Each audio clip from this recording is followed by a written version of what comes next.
बेलसर माळशिरस जिल्हा परिषद गटाचा कौल नक्की कुणाच्या बाजूने आहे हे समजून घेण्यासाठी आज आपण आलो आहोत ते म्हणजे माळशिरसमध्ये. माळशिरस मधल्या जनतेला नक्की काय वाटतंय, येणाऱ्या 7 तारखेला कौल नक्की कोणाच्या बाजूने जाऊ शकतो हे आपण समजून घेणार आहोत. इथले काही ग्रामस्थ आपल्या बरोबर आहेत. दादा, मला आपलं नाव सांगा. भाऊसाहेब यादव. बरं, कशी आहे सध्या परिस्थिती माळशिरस? सध्या परिस्थिती एकंदरीत बीजेपीच्याच बाजूने आहे बरं. आणि पंचायत समितीचे उमेदवार आमच्या माळशिरस गणातनं माऊलीदादा यादव यांचं माळशिरस गावामध्ये अतिशय चांगल्या पद्धतीचं काम आहे. सध्या तर माळशिरसमध्ये त्यांच्या पत्नी विद्यमान सरपंच आहेत आणि गेले 3 वर्षाच्या काळामध्ये माजी आमदार संजयजी जगताप यांच्या माध्यमातून त्यांनी गावासाठी भरपूर विकास निधी आणलेला आहे.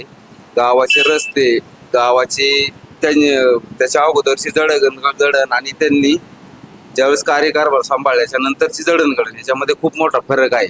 आज माऊली दादावरती प्रेम करणारा मतदारसंघ माळशिरसचा आमचा मतदारसंघ आहे आणि भरपूर असा विकास त्या ठिकाणी माळशिरसमध्ये झालेला आहे त्यांच्या माध्यमातून. त्याच्यामुळे लोक त्यांना नक्कीच पसंती करतील.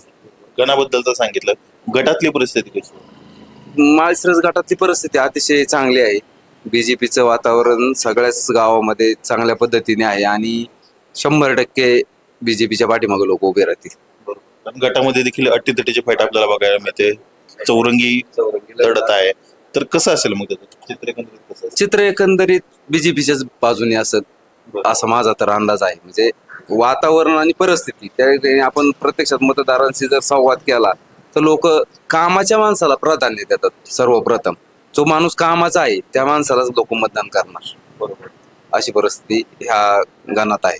इथले प्रश्न नक्की कुठले कुठले आहेत? माळशिरस आपल्या जर गणातला जर विचार केला तर स्पेसिफिक या गावातले प्रश्न कुठले आहेत?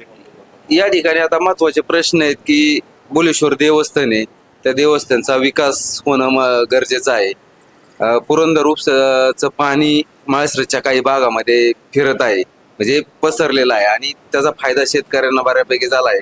सगळ्यात महत्वाचा प्रश्न म्हणजे हे जे पाणी येते ते फिल्टर होऊन येत नाही, त्याच्यामुळे लहान लहान मुलांना मूतखड्याचे त्रास किंवा अनेक आजारांना सामोरे जावं लागते. तर त्याच्यासाठी 100% प्रयत्न करतील. माऊली दादांनी वचननाम्यामध्ये सांगितलेच आहे की ज्यावेळेस आम्ही म्हणजे जिल्हा परिषद पंचायत समिती बीजेपीची त्यावेळेस आम्ही पूर्णपणे प्रयत्न करू, तिथं फिल्टर प्लांट बसून ते पाणी फिल्टर करून पुढे शेतीसाठी पाठवलं जाईल.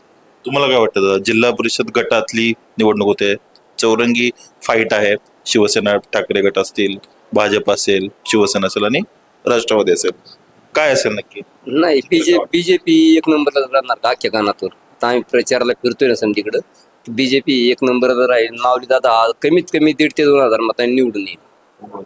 हे जे आमची अपेक्षा तेवढी आहे ना, आम्हाला वाटते बी तेवढं. दुसरे जे काही कॅन्डिडेट आहेत ते देखील इथलेच आहेत, त्यांचं देखील जे काय ते आहेत की इथले जरी असले तरी माऊली दादाच्या कामात बराचसा फरक आहे. त्यांच्या आणि माऊली दादाच्या कामात करण्यात बराचसा फरक आहे. भरपूर कामं आहेत, म्हणजे काम करणारा माणूस या.